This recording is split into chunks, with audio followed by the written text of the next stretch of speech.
श्रीगङ्गादेव्यै नमः।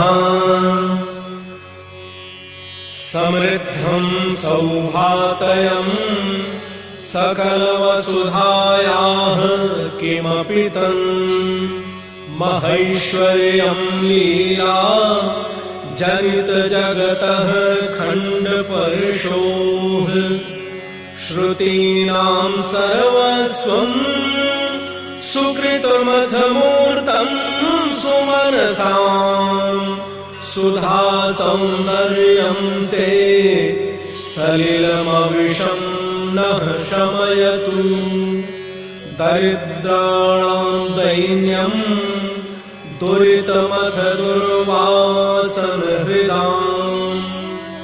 द्रुतं दूरीकुर्वन् सकृदपि गतो दृष्टिसरिणम्।